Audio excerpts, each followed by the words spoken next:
दोस्तों नमस्कार, कैसे हैं आप सभी। दोस्तों लव हैकर स्टोरी में आपका हार्दिक स्वागत है। पहला एपिसोड आपको कैसा लगा कमेंट करके जरूर बताएं। और आज हम सुनेंगे दूसरा एपिसोड। दोस्तों ज़्यादा से ज़्यादा कहानी को यार शेयर कर दिया करो। जो भी कहानी को सुनता है प्लीज़ एक लाइक तो ज़रूर कर दिया करो और एक कमेंट करके हमें ज़रूर बताया करो कि कहानी आपको कैसी लग रही है। हमारी दूसरी कहानी सुपर वुमन वो सुबह 8:15 बजे आती है। अगर आप लोगों में से किसी ने वो कहानी नहीं देखी है तो सुपर वुमन मानवीय कहानी भी आप जरूर देखिए। बहुत ही इंटरेस्टिंग कहानी है। जो भी कहानियां आएंगी वो ऐसे ही बड़े इंटरेस्टिंग इंटरेस्टिंग कहानियां आएंगी। तो आप सभी से निवेदन तो यही है कि एक लाइक जरूर कर दिया करो। 1 सेकंड का टाइम नहीं लगता लाइक करने में। और एक शेयर और एक कमेंट जरूर से जरूर कर दिया करो। चलिए शुरू करते हैं आज दूसरा एपिसोड लव हैकर कहानी। शुरू करते हैं कहानी। राघव आरोही से शादी करने जा रहा था, लेकिन तभी बीच में ही उसकी सीओ का फोन आ गया। जब उसकी सीओ को पता चला कि राघव किसी दूसरी लड़की से शादी करने जा रहा है, क्योंकि सीओ उसकी चाहत थी और वो चाहती थी कि राघव उसी से शादी करे। वो पिछले 6 साल से उसका वेट भी कर रही थी, लेकिन राघव के अंदर सीओ के प्रति कोई फीलिंग नहीं थी। वो नहीं चाहता था कि ऐसा कुछ हो। लेकिन तभी उसके पास पहुंचने पर राघव का दिल भी पिघल चुका था। उसने जब देखा कि लावण्या उसके प्रति इतनी ज्यादा मोहब्बत करती है तो उसने भी उससे कह दिया था कि क्या वो उसे शादी करेगी। राघव की बात सुनकर हल्के से मुस्कुराई, लेकिन तभी उसका फोन दोबारा से बज उठा। उसने अपना फोन निकालकर फिर देखा तो आरोही का ही फोन आ रहा था, लेकिन राघव ने उसको पूरी तरह से इग्नोर कर दिया। फोन को साइलेंट करते हुए वापस अपनी जेब में रख लिया। उसके बाद राघव ने लावण्य की आंखों में देखा और उसकी तरफ आगे बढ़ गया। वो अब लावण्य के बिल्कुल करीब आ चुका था। दोनों को एक दूसरे की सांसें महसूस हो रही थी। उसे अपने इतना करीब देखकर लावण्य की धड़कनें तेज होने लगी। वो बहुत बड़ी ही मासूमियत से अपनी पलकें बार बार झपका रही थी। उसने थोड़ा सा घबराते हुए पूछा, राघव, राघव तुम ये सब मेरा दिल रखने के लिए कर रही हो ना? तभी राघव ने उसके होठों पर उंगली रखते हुए कहा, नहीं लावण्या, ऐसी कोई बात नहीं है। जिस बेमिसाल लड़के के बारे में सपने देखने में भी मैं डरता था, अगर उसने मुझे अपने काबिल समझा है तो उसका साथ पूरे फक्र, खुशी और मोहब्बत के साथ कबूल करना चाहता हूं मैं। उसकी बात सुनकर लावण्य के चेहरे पर मुस्कान आ गई। वो अपनी तारीफ सुनकर थोड़ा थोड़ा ब्लश करने लगी थी। तभी उसने खुश होते हुए कहा, ऑफिस में काम करने के साथ साथ तुमने मार्केटिंग स्किल्स भी बहुत अच्छी तरह सीख ली है। राघव इसके बाद कुछ नहीं बोला और वो बस मुस्कुराते हुए अपनी आंखों में देख रहा था। इस पल दोनों बहुत खुश थे। राघव अभी भी उसकी आंखों में देख रहा था और दोनों एक दूसरे के ज्यादा नजदीक आ गए थे। दोनों एक दूसरे की सांसों को अपने चेहरे पर महसूस कर रहे थे। लावण्य ने उसकी आंखों में देखते हुए अपनी पलकें धीरे से झपका दी और जैसे ही आंखों में उसे हाँ कह रही हो, राघव ने भी उसकी मंजूरी पाते ही अपने होठों को उसके नर्म नर्म होठों पर रख दिया। उसको एक आरामदायक एहसास हो रहा था। वहीं लावण्या उसकी इस हरकत से शर्मा गई थी। वो उठकर अपने कमरे में भाग गई। इसके बाद राघव लावण्या के घर से निकल गया और उसके चेहरे पर एक अलग ही आज मुस्कान आ गई थी, जैसे वो अपने सब कुछ उसने पा लिया हो। वो अपने गाड़ी की तरफ जाने लगा।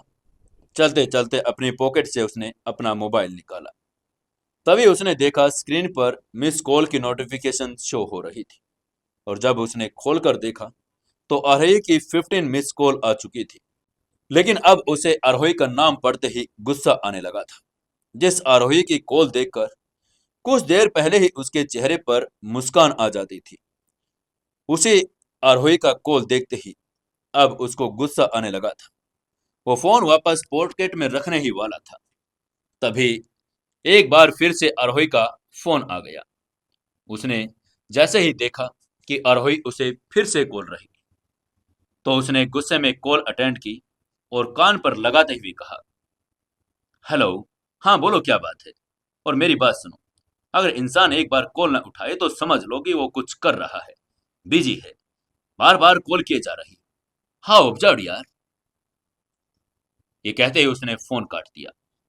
आरोही के कुछ कहने का इंतजार ही नहीं किया और अपनी गाड़ी में बैठकर कपूर विला की तरफ चल पड़ा। वहीं उधर आरोही मेहता वेंसेंस में अपने रूम में खड़ी थी। राघव की बात सुनकर उसका दिल दुख रहा था। उसको समझ ही नहीं आ रहा था कि राघव उसके साथ ऐसा कोल्ड बिहेव क्यों कर रहा है। वो और राघव एक दूसरे को पिछले 5 साल से प्यार करते थे। राघव आरोही के पापा के एक अच्छे दोस्त का बेटा था। दोनों एक ही कॉलेज में पढ़ते भी थे और दोनों के बीच धीरे धीरे प्यार भी हो गया था। बात शादी तक भी पहुंच गई थी।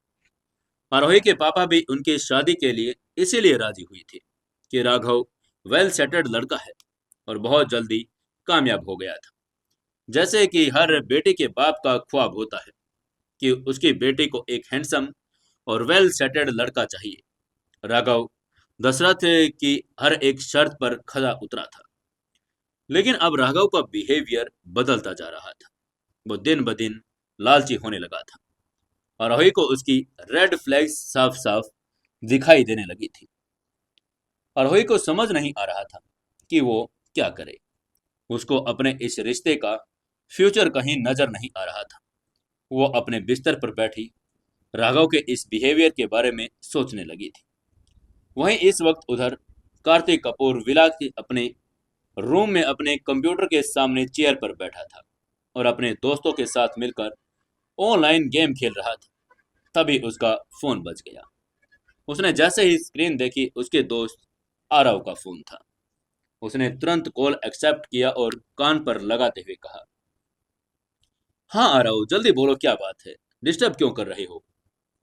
दूसरी तरफ से आरव ने उसकी बात का जवाब देते हुए कहा, अरे एक बहुत जरूरी काम है, एक बड़ा प्रोजेक्ट हाथ लगा है, बोलो करोगे क्या। उसकी बात सुनकर कार्तिक तुरंत अलर्ट हो गया। उसने अलर्ट होते हुए कहा, हाँ हाँ बोल, क्या काम है। अगर पैसा सही मिला तो करूंगा, वरना तुम्हारे सभी प्रोजेक्ट तो चिंदी होते हैं। उसकी बात सुनकर दूसरी तरफ से आरव ने तुरंत कहा, अरे नहीं नहीं, इस बार सच में बड़ा प्रोजेक्ट है। इस बार मेरे पास खुराना इंडस्ट्री के सीईओ दीपक खुराना का काम आया है। वो बोल रहा है कि वो इस काम के लिए मुंह मांगी कीमत देगा। उसके मुंह से दीपक खुराना का नाम सुनकर कार्तिक दंग रह गया था। उसने हैरान होते हुए पूछा, ओह अच्छा, उसका ऐसा क्या काम है कि वो मुंह मांगी कीमत देने के लिए तैयार हो गया है। उधर से आरव ने पूरी बात को समझाते हुए कहा, अरे उस साले मोटे की कंपनी का किसी ने सर्वर हैक कर लिया है और पिछले 10 मिनट से कोई भी उस हैकर को ट्रैक नहीं कर पा रहा है। अगर तू उसको ट्रैक कर लेगा तो वो तुम्हें मुंह मांगी कीमत देने के लिए तैयार हो जाएगा। बस उसकी कंपनी के सर्वर का बग निकाल दे, तुम्हें मुंह मांगी कीमत मिलेगी। कार्तिक ने उसकी बात पर तुरंत खुश होते हुए कहा, ठीक है तो ठीक है, तू जल्दी से खुराना कंपनी का मेन पोर्टल और उसके मास्टर एक्सेस का आईपी एड्रेस मुझे भेज कर देखता। मैं देखता हूँ क्या हो पाता है। और हाँ उसको बता देना, अगर काम हो गया तो 10 खोखा तैयार रखे। उसकी बात सुनकर आरव ने खुश होते हुए कहा, मतलब कि मैं उसको तुम्हारा बैंक अकाउंट भेज दूं और उसको उसमें 10 खोखा डालने के लिए कह दूं। ये कहने के बाद उसने हंसते हुए फोन काट दिया। इधर कार्तिक मैनेजर के इस इंतजार में अपना गेम खेलने लगा था। कुछ ही सेकंड्स में उसके फोन की नोटिफिकेशन टोन बज गई। उसको आरव का मैसेज आ गया था। उसने मैसेज ओपन करके देखा तो उसमें मेन पोर्टल और आईपी एड्रेस दोनों ही थे। वो मैसेज देखते ही तुरंत काम पर लग गया। उसके हाथ कीबोर्ड पर ऐसे चल रहे थे जैसे वो अपनी गर्लफ्रेंड की मालिश कर रहा हो। उसकी आंखें स्क्रीन पर गड़ी हुई थी। अगले 3 मिनट में ही उसको पता चल गया ये काम किसका है और चौथे मिनट में उसने उस हैकर के लिए सभी रास्ते भी बंद कर दिए थे। खुराना के पोर्टल को सिक्योर करने के बाद उसने आरव को उसकी पूरी डिटेल भेज दी। अगले 10 मिनट में उसके अकाउंट में पैसों के साथ साथ उसकी एक अच्छी जॉब की ऑफर भी मिल गई थी। लेकिन कार्तिक ने जॉब करने से मना कर दिया था। उसने उसको तुरंत मना करते हुए कहा, अरे नहीं भाई, कार्तिक तो आजाद पंछी है और जॉब एक पिंजरा है, और इस आजाद पंछी को कभी भी पिंजरे में कैद नहीं किया जा सकता। मैं ये जॉब कभी नहीं करूंगा। इसके बाद वो फिर से अपनी गेम खेलने में लग गया। इसी वक्त उधर राघव भी अपने कमरे में पहुंच चुका था।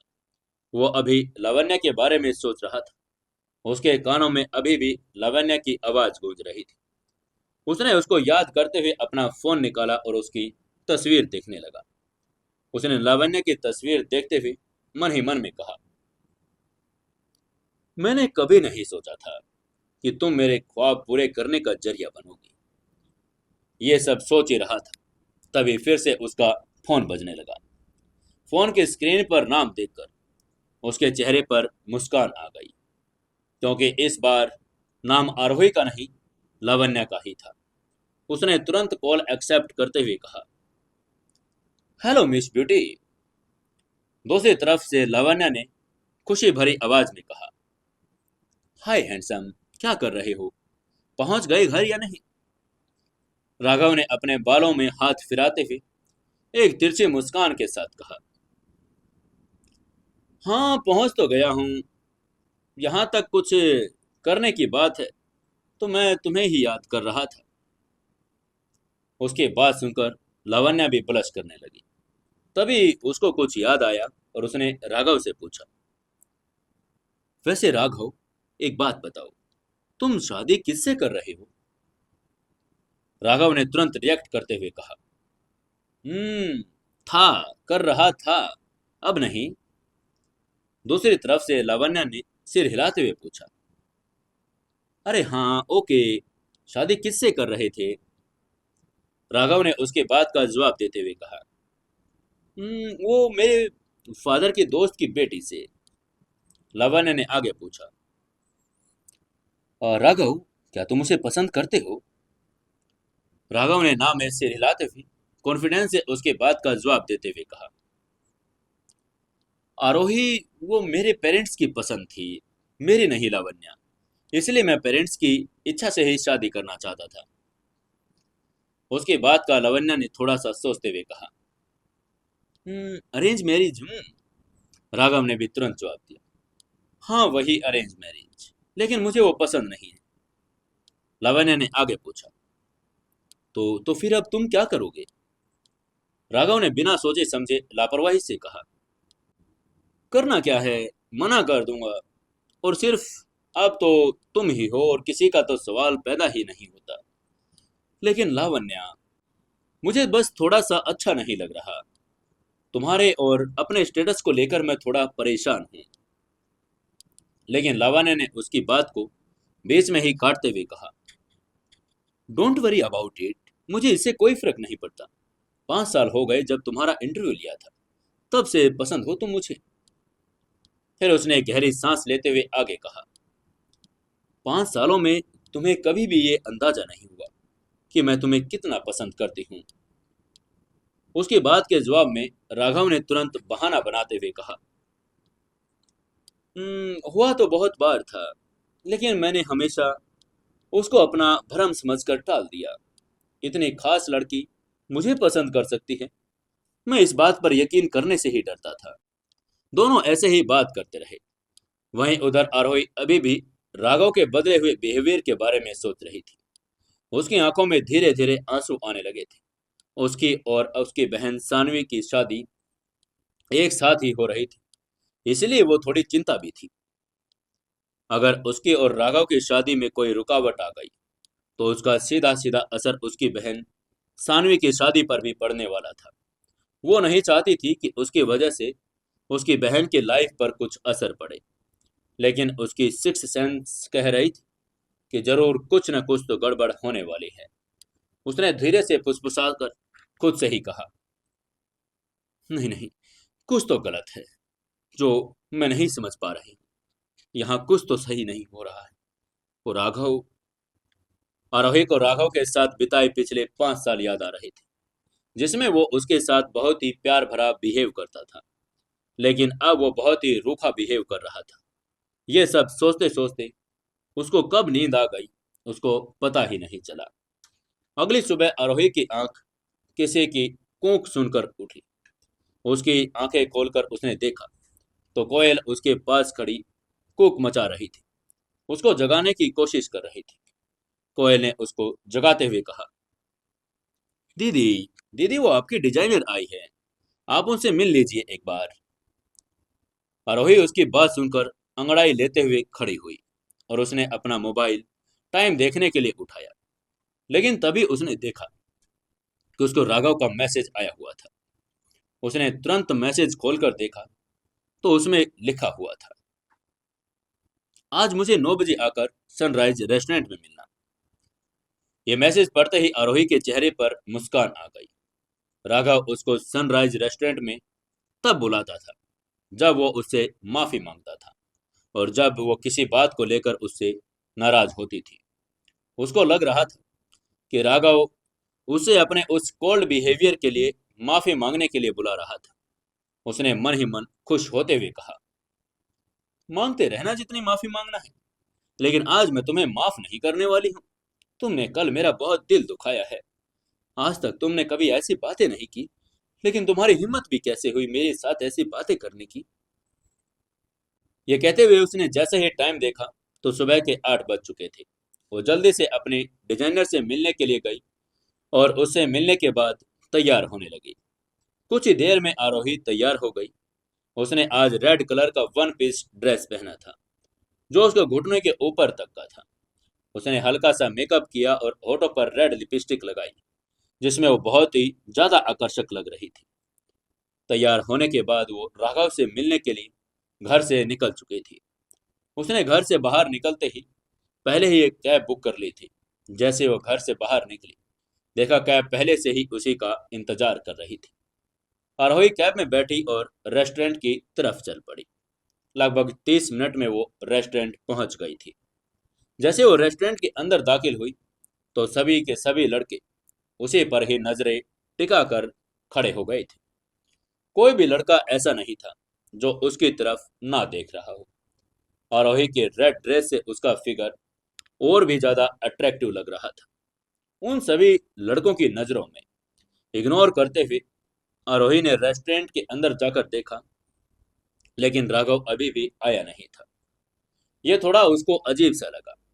हर बार जो वो राघव से मिलने के लिए आती थी तो राघव उसका पहले से ही वहां पर इंतजार कर रहा होता था, लेकिन इस बार उसको राघव कहीं भी दिखाई नहीं दिया। लेकिन फिर भी उसने ज्यादा नहीं सोचा। उसको लगाया कि शायद ट्रैफिक की वजह से वो लेट हो गया होगा। वो हमेशा की तरह रेस्टोरेंट के एक प्राइवेट कैबिन में चली गई जहां वो अक्सर मिलते थे और राघव का वो इंतजार करने लगी। कुछ ही देर में राघव भी वहां पर पहुंच गया था। उसने ब्लैक कलर का फॉर्मल सूट पहना था और जिसमें वो बहुत ही हैंडसम लग रहा था। जैसे पहले लड़कों की नजर आरोही पर टिक गई थी, अब सभी लड़कियां राघव को ही देख रही थी। सभी लड़कियां उसके मस्कुलर शरीर को उसके फिट सूट के अंदर से महसूस कर पा रही थी और वो एक पल के लिए अपनी पलकें भी नहीं झपका रही थी। उसके साथ आए लड़के इनसिक्योर फील करने शुरू कर चुके थे। राघव जैसे ही प्राइवेट कैबिन के अंदर पहुंचा तो आरोही उसको देखकर खुश हो गई। उसने खड़े होकर राघव का अभिवादन किया और उसको हाँ करने के लिए आगे बढ़ गई, लेकिन राघव ने उसको इग्नोर कर दिया और वो सीधा जाकर कुर्सी के ऊपर बैठ गया। आरोही ने थोड़ा अजीब से तो देखा, लेकिन फिर भी उसने इग्नोर कर दिया था, ये सोचकर कि शायद राघव को पता नहीं चला होगा।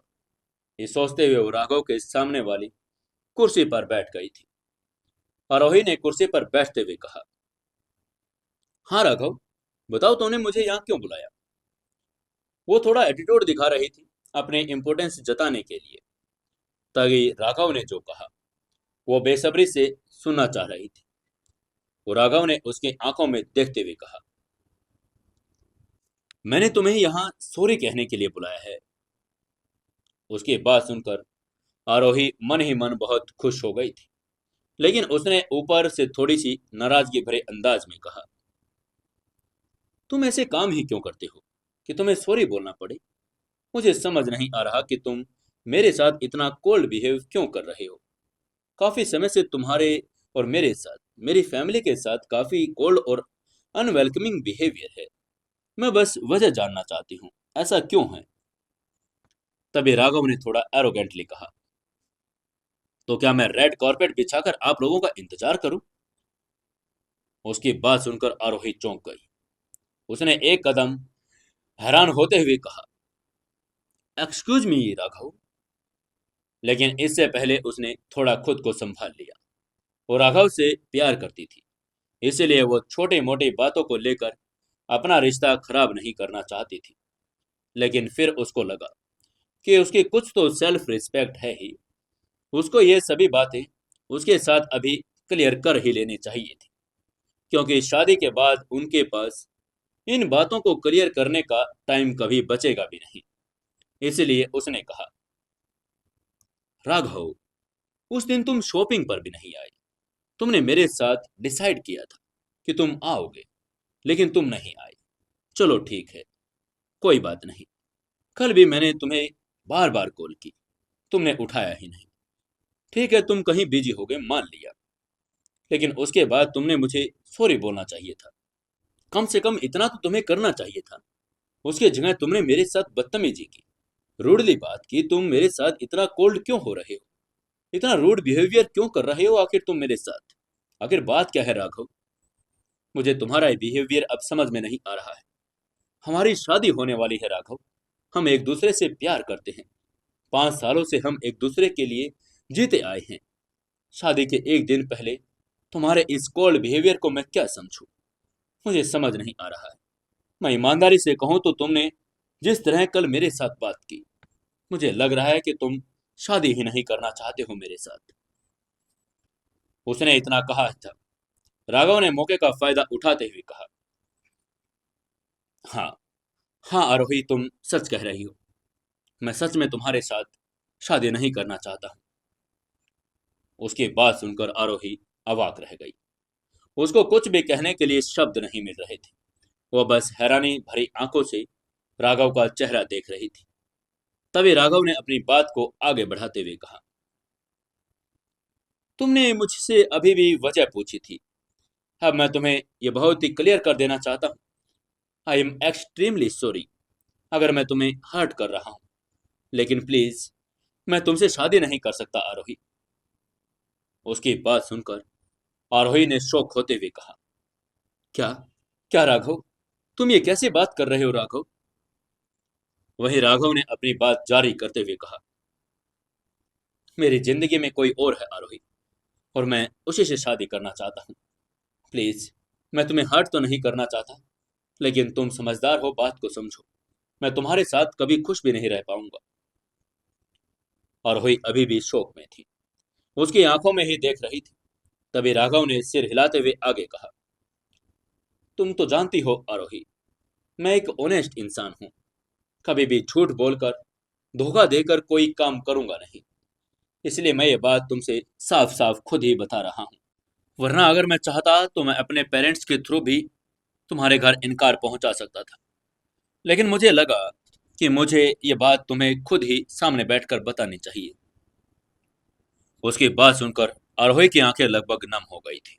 वो शौक में चुपचाप बस राघव का चेहरा देख पा रही थी। उसको अपने कानों पर विश्वास ही नहीं हो रहा था कि आखिरकार ये क्या हो गया था। उसको लग रहा था कि वो कोई डरावना सपना देख रही है। लेकिन तभी उसको एक धमाका सुनाई दिया। उसने पीछे मुड़कर देखा तो एक वेटर, जो उनके लिए कॉफी लेकर आ रहा था, उसके पैर किसी चीज में अटक गए और उसने अपने हाथ में पकड़ा हुआ कॉफी का कप का ट्रे नीचे गिरा दिया, जो टूटकर बिखर गया था। और इसी धमाके के साथ आरोही का यह भ्रम भी खत्म हो गया कि यह कोई डरावना सपना था। उसकी आंखें अब पूरी तरह से आंसुओं से भर चुकी थी। तभी राघव ने एक गहरी सांस लेते हुए आगे कहा, आरोही, आरोही प्लीज माइंड मत करना। माना कि हम पिछले 5 साल से एक दूसरे के साथ हैं, लेकिन मुझे तुम्हारे साथ रहते हुए आज तक वो कनेक्शन ही फील नहीं हुआ जो उस लड़की के साथ हुआ है, जिसे मैं पसंद करता हूँ। मैंने बहुत सोचा आरोही, लेकिन लेकिन मैं ये शादी नहीं कर सकता। I am really really sorry Aarohi, please. Aarohi उसकी बात सुनकर पूरी तरह से टूट चुकी थी। उसका दिल दुख रहा था और वो अपनी बात पूरी करने के बाद राघव वहां से खड़ा हुआ और एकदम से चला गया। उसके खड़े होते ही आरोही की आंखों में आंसू भर भर कर बाहर निकलने लगे। उसने भी अपना बैग उठाया और राघव के पीछे पीछे बाहर निकलने लगी। आरोही को कुछ समझ ही नहीं आ रहा था कि इस समय वो क्या करे। उसने रोते रोते अपना मोबाइल निकाला और घर जाने के लिए कैब बुक करने लगी। वहीं राघव एरोगेंटली रेस्टोरेंट से निकला और अपनी गाड़ी में बैठकर वहां से चला गया। लेकिन आरोही अपनी आंखों में आंसू लिए अभी भी रेस्टोरेंट के एंट्री गेट पर खड़ी अपनी कैब का इंतजार कर रही थी। इसे बीच दूर सामने से दो आंखें उसको हैरानी से देख रही थी। वो व्यक्ति भी थोड़ा हैरान हो गया था। उसको समझ नहीं आ रहा था कि राघव ऐसे बीच रास्ते में आरोही को अकेला छोड़कर कहाँ चला गया है। उस आदमी ने जल्दी से अपनी गाड़ी घुमाई और आरोही की तरफ चल पड़ा। वो खुद दूर से ही आरोही का घबराया हुआ चेहरा देखकर बड़ा हैरान हो गया था। यह इंसान कोई और नहीं बल्कि राघव का छोटा भाई कार्तिक था, जो अपने पापा के कहने पर गाड़ी की सर्विसिंग करवाने के लिए आया था। उसने गाड़ी सीधी आरोही के बगल में जाकर रोक दी और वो जल्दी से गाड़ी से उतरकर रोतो ही आरोही के पास चला गया। उसने आरोही के पास जाते हुए पूछा, आरोही, क्या हुआ? यहाँ अकेली क्यों खड़ी हो? अपने पापा की फ्रेंड की बेटी होने के कारण वो आरोही को बचपन से ही जानता था, इसलिए वो हमेशा उसको नाम से ही बुलाता था। वो उसको अभी तक भाभी कहकर नहीं बुलाता था, लेकिन आरोही ने उसकी बात का कोई जवाब नहीं दिया। वो लगातार अपने मोबाइल स्क्रीन को ही देख रही थी, यह पता लगाने के लिए कि कैब कितनी देर में आ रही है। तभी कार्तिक ने फिर से कोशिश करते हुए उससे पूछा, क्या हुआ आरोही, बताइए ना, आप अकेली क्यों खड़ी हैं? अभी भाई भी तो यहाँ पर आपके साथ आए थे ना, वो कहाँ गए? वो आरोही से बात करने की कोशिश कर ही रहा था। तभी आरोही का फोन बज उठा। आरोही ने देखा उसकी माँ का फोन था। उसने खुद को संभालते हुए फोन अटेंड किया तो उसकी माँ ने उससे पूछा कि वो कब तक घर वापस आ रही है। उसने उसको अपना वापसी का टाइम बताकर फोन रख दिया। वहीं कार्तिक ने उसकी चिंता करते हुए दोबारा पूछा, क्या हुआ आरोही, सब ठीक है ना? लेकिन आरोही ने उसको पूरी तरह से इग्नोर कर दिया था। कैब ड्राइवर को फोन करते ही उसने पूछा, अरे भाई साहब, जल्दी आइए ना, मैं कब से इंतजार कर रही हूँ। कैब ड्राइवर ने कहा, मैम बस 5 मिनट में आ ही रहा हूँ। आरोही ने गुस्से में झुंझलाते हुए कहा, क्या मतलब है 5 मिनट लगेंगे? कैसी सर्विस है ये? लेकिन उसने अपनी बात पूरी भी नहीं की थी कि उधर से कैब ड्राइवर ने अपना फोन काट दिया। जैसे उसने फोन अपने कान से उतारा, कार्तिक ने फिर चिंता भरे स्वर में उससे पूछा, अरे कुछ आप बोल क्यों नहीं रही हैं? कुछ बताइए तो, आखिर हुआ क्या है? इस बात पर आरोही से छुपा नहीं रह गया। उसने थोड़ा गुस्से भरे स्वर में कहा, अब कहने के लिए कुछ नहीं बचा है, तुम्हारा भाई सब कुछ खत्म कर गया है। यह कहते हुए उसने एक गहरी सांस ली और आगे कहा, मेरे बाबा ने मुझसे घर पर पूछ रहे थे कि मंडप कैसे सेट करवाना है। सभी मेहमान घर पर आ गए हैं और यहाँ पर खड़ी होकर मैं सोच रही हूँ कि मैं अपने घर वालों को कैसे बताऊं कि ये सब उनको कम से कम दुख हो कि राघव ने शादी से मना कर दिया है। उसके बाद सुनकर कार्तिक ने थोड़ा कंफ्यूज होते हुए कहा, आरोही, क्या कह रही हो आप? मुझे कुछ समझ नहीं आ रहा है। तभी आरोही ने दूसरी तरफ मुंह घुमाकर कैब की राह देखते हुए कहा, सही कह रही हूँ, उसे कोई और लड़की पसंद आ गई है, किसी और से शादी करना चाहता है वो। और उसको लगा कि आज आज जब शादी की तैयारियां सब पूरी भी हो चुकी हैं, सभी लोग भी आना शुरू हो चुके हैं, तो ये क्या परफेक्ट टाइम था बताने का। कार्तिक उसकी बात सुनकर अवाक रह गया था। उसको समझ नहीं आ रहा था कि अब वो क्या करे, आरोही की बात पर विश्वास करे या नहीं। लेकिन फिर उसे लगा कि ये लड़की इतना बड़ा झूठ तो नहीं बोल सकती, इसलिए उसने सोचा कि ये बात तो सच ही होगी। उसने आरोही को दिलासा देने की कोशिश करते हुए कहा, अच्छा, आप गाड़ी में बैठिए, मैं आपको घर पर ड्रॉप कर देता हूँ।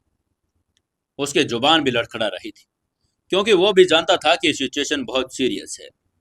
उसने आगे बढ़कर गाड़ी का दरवाजा खोला, उसको बैठने का इशारा करते हुए फिर कहा, आइए गाड़ी में बैठ जाइए, रास्ते में बात कर लेते हैं हम। यहाँ बहुत से लोग हैं, हमें देख रहे हैं। खाम खां लोगों के सामने तमाशा बन रहा है। आरोही भी उसकी बात सुनकर थोड़ी शांत हो गई। वो उसके साथ गाड़ी में बैठ गई।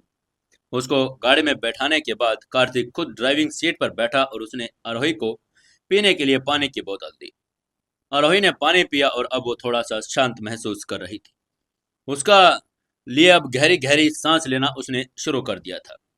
जब बचपन में स्कूल में लोग उसे बुली करते थे तो उसके पापा ने उसको समझाते हुए कहा था, अरे अरे तुम तो बहादुर हो बेटी, ऐसे बहादुर लोग बिल्कुल नहीं करते।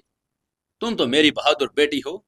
मैं तुम्हें एक बात बताऊं, तुम इस घर की सबसे बड़ी बेटी हो और तुम्हें बड़ी होकर बाबा का सहारा भी बनना है। बड़े होकर अपनी छोटे बहनों का हौसला भी बनना है। रोते बिल्कुल नहीं है। Be brave, Bahadur. स्माइल करो प्लीज। ये सब याद करते हुए आरोही ने अपनी आंखों से आंसू साफ किए और एक और घूंट पानी का पीते हुए कार्तिक का शुक्रिया अदा करते हुए कहा, थैंक यू कार्तिक। तभी कार्तिक ने उसकी तरफ देखते हुए कंफ्यूजन में कहा, लेकिन समझ नहीं आ रहा कि भाई ने ऐसा क्यों किया। आप लोगों की तो लव मैरिज थी ना ये, फिर अचानक किस तरह, वो भी शादी जब सिर पर खड़ी है उस वक्त। मुझे सच में कुछ समझ नहीं आ रहा। इससे पहले कि वो अपनी बात पूरी कर पाता, आरोही ने बीच में ही टोकते हुए कहा, मेरा अभी कोई मन नहीं है बात करने का, प्लीज मुझे घर छोड़ दो। कार्तिक ने सिर हिलाते हुए कहा, जी। और उसके बाद वो फिर से ड्राइविंग पर ध्यान देने लगा। लेकिन मन ही मन वो यही सोच रहा था कि ये कैसा हो गया है, राघव ने ऐसा क्यों किया था। क्या करेगा अब राघव, और क्या करेगी आरोही, क्या करेगा कार्तिक, क्या होगा अब इस कहानी में आगे। जानने के लिए जुड़े रहिए अपनी इस कहानी लव हैकर के साथ। दोस्तों, कहानी को ज़्यादा से ज़्यादा शेयर करें, कमेंट करें और लाइक जरूर कर दें। और दूसरी कहानी अपनी सीक्रेट घर जमाई भी सुनते रहें और सुपर वुमन मानवी भी सुनते रहें। और दूसरी कहानी जो दूसरे चैनल मिस्ट्री अपने स्टोरी कार्टून पर आती है, कार्टून वाली स्टोरी, उनको भी देखें और उनको भी ज़्यादा से ज़्यादा लाइक करें, शेयर करें और कमेंट जरूर से जरूर करें।